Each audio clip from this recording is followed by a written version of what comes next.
Alright, hello YouTube. Coming back after a while. I'm going to do another video today. Today's video is going to be on defending the police. I'm not necessarily an anti-police person, but I am pro-Constitution. I am pro-following the law, pro-following the letter of the law and the spirit of the law.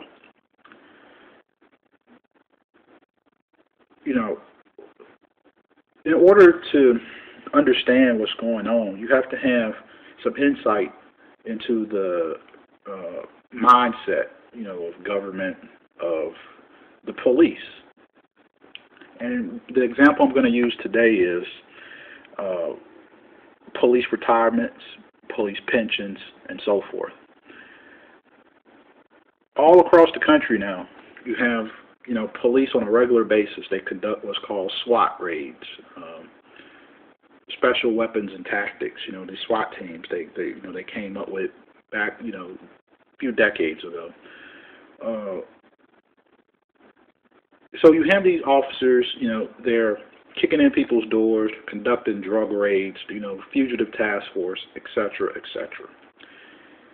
And if you watch certain shows like on A&E, they have the First 48. Then they have shows like I can't think of the show. It's a show with the SWAT teams. Though all they do is they follow around the SWAT teams. They follow around the Drug Enforcement Agency and so forth.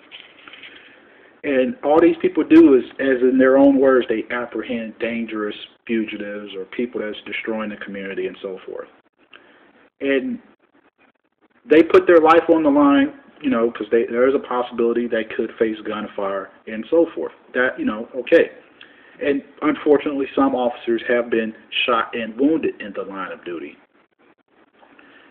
But across the country now, in various states, various locations, you're seeing police officers, firefighters that are retired having major cuts to their pension, their retirements, and so forth. The first example I will give, Detroit. In the city of Detroit is bankrupt. Had to lay off police officers. Police officers had to take pay cuts. Police officers have to contribute more to their 401k. They used to have like a city retirement. They changed that to like private 401k individual retirement type deal.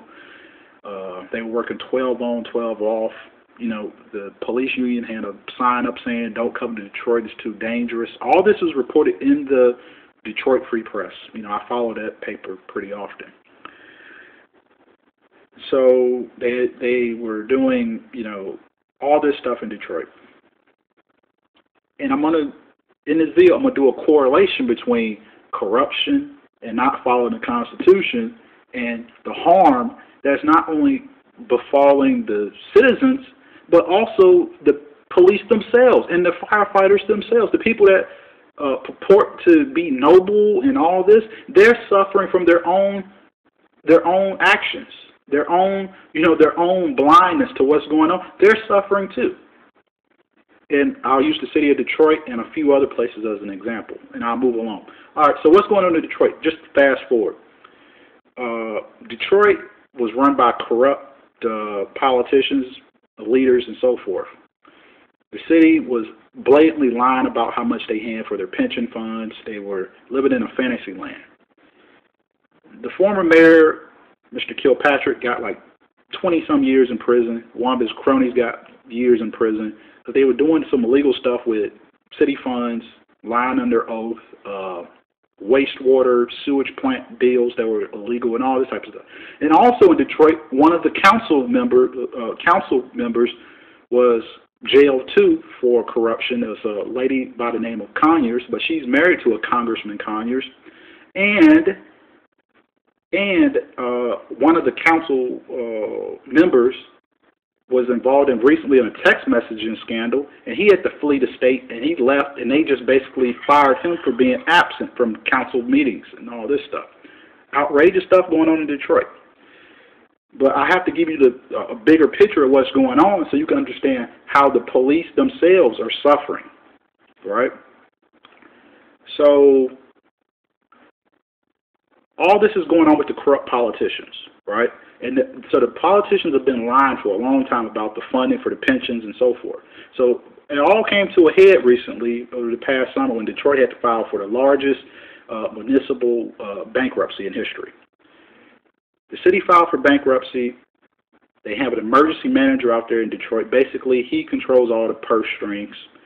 This guy came along, and he is getting ready to cut pensions. You know, the banks are going to have to take a cut, but he's going to cut pensions out there. Basically, what the deal is on the table right now for the banks is about 75 cents on the dollar, so forth, 75 to 82 cents. That's somewhere in that ballpark range. So, anybody want to take a guess what the offer is for retired police officers, city clerks, retired city trash people,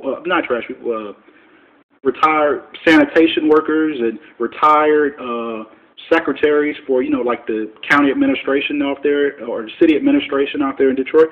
Anybody want to take a guess at what the offer is for their cuts to their pension? It's basically 16 cents on the dollar. Put it another way, it's like what? Quick math in my head, like something like 84%, 83%, whatever. But basically, over an 80% cut to your pension. Who that's living on a fixed income could suffer more than an 80% cut to their pension? If these are your retired city workers. Not only that, on top of that, recently it came out that the widows of retired police officers and firefighters, they're going to take a major cut to their pension and health care benefits also.